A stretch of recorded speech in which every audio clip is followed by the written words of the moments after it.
I'm Kynan Pearson, the lead multiplayer level designer here at 343 Industries. And I'm Lori Zawada. I'm from Certain Affinity in Austin, Texas. We co-developed Forge with 343. All right, so now we're taking a look at Impact and some of the Forge options that you can do and a lot of the new features that Forge has. Impact is one of the three multiplayer maps three Forge maps that we are going to offer for Halo 4. Whenever you're working in Forge, you have a bunch of different options for object types that you can use. In each of our maps, of our Forge maps, we have a specific palette for that map that has some unique and custom pieces that you'll only find in that version. You can see that now we have the new labeling and highlighting, so it tells you what object you're looking at and it highlights it green so that you know whenever you press the button you will grab that object. You can also do things like quick delete, and then you can see how whenever you drop a piece and then you drop out of Forge mode or out of monitor mode, that it generates light maps and puts shadows on the piece, which is new to Forge.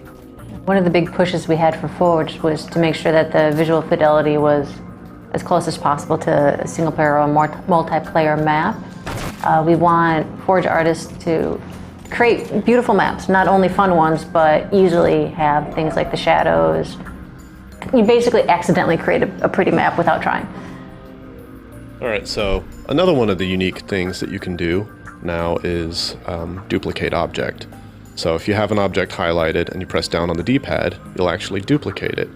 And then this allows you to kind of rapidly reuse pieces without having to go back into the menu and select them. In addition, we have magnets. And so magnets help you by allowing you to grab pieces and align them to other pieces. So if you look, you can see there's these little glowing dots on the end caps.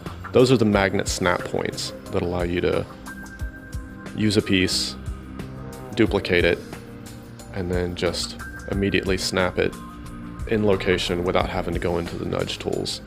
So this will allow, Power Forge users and just Forge users in general, easier ways of constructing their levels and basically putting together things with rapid iteration.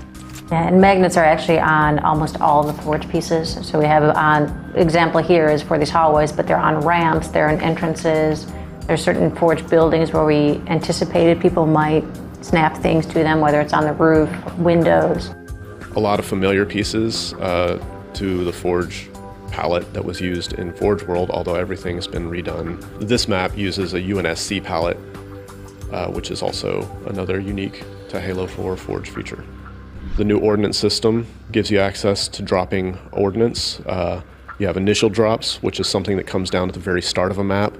Random drops, which will randomize what ordnance shows up, and then objective drops. So whenever you accomplish certain goals, you can have those come in. Actually, in the gadgets palette, if we open that up really quick, we have some new features. We still have the man cannons. We have something new called gravity zones, if you want to go over those. Yeah, so the gravity volumes, these allow you to change the kind of traits of what happens whenever you enter them. This not only affects the player character, but it will affect weapon or vehicles as well. Yeah.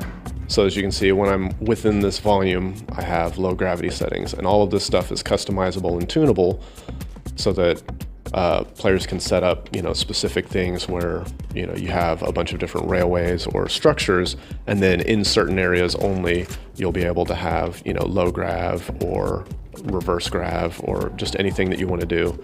So there's plenty of creative things that you can do with the specific traits of the gravity volume. You can actually stack a couple of these gravity volumes together and it compounds itself. In addition to this, you also have the choice to either have something visible in the game or they could actually be invisible. So this could be like little surprises for people, but the possibilities of this is pretty nuts. Okay, one of the other unique things that we have going on with Forge is that if you have something that's a base piece that you've located and you know exactly where you want it to go, you can basically lock that piece in place so that now if I'm pressing the A button, I can't grab it, I can't edit it unless I choose to unlock it by, again, pressing left on the D-pad. The good thing for this is that you can kind of place your foundation pieces and build off of it, and you no longer have to worry about accidentally grabbing a piece and nudging it while you're doing your construction.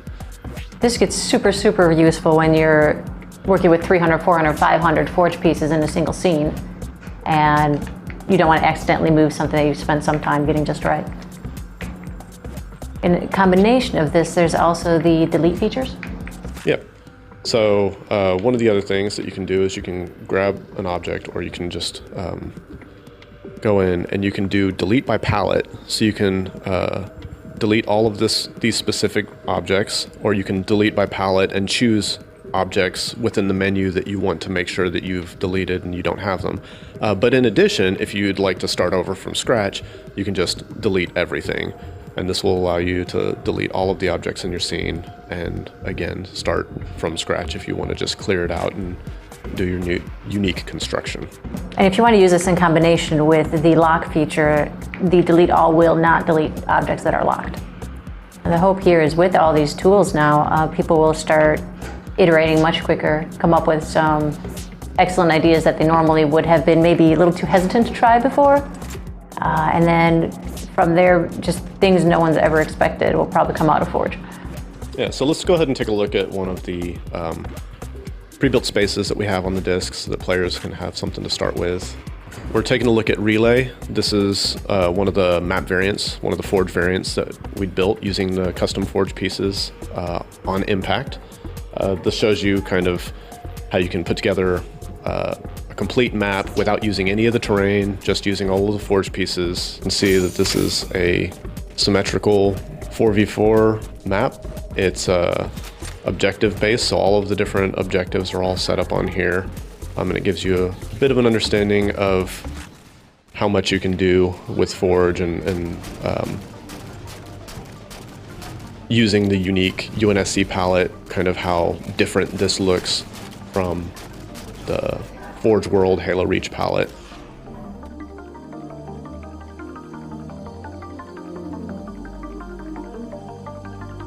All right, now we're going to show a little bit of the player trait zones and kind of some of the stuff that you can do with those. So I'm going to build a few little structures here just so that we have something as a groundwork to work with. You can place a trait zone. You can, scale it to whatever you want. And you can also, increase its height so that it fills whatever volume. Once you have it set up how you would like, then you can actually go into the trait zone properties. Your trait zone properties will give you a bunch of different options. So you can set shields and health.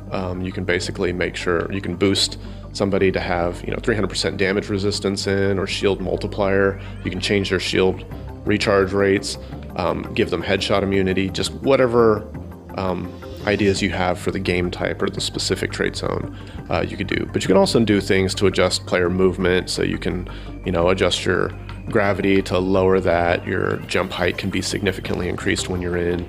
You can boost your player speed. So you can see here that you could either adjust one trait, or you could just adjust any combination of those traits. There's 4 different buckets, and a total of 16 of them in a Forge map. So 4 different buckets, but 16 of these little circles throughout the map. These trait zones will appear invisible in the game. You have options also to disable your weapons, to add infinite energy to your weapons, to be invisible, and again, so you have all these options to be able to customize these in any way you would need to work through the stuff that you have that's defined. So again, using the various large structures and our construction pieces, you can see how you can put together something fairly quickly just using some of the predefined stuff and magnets.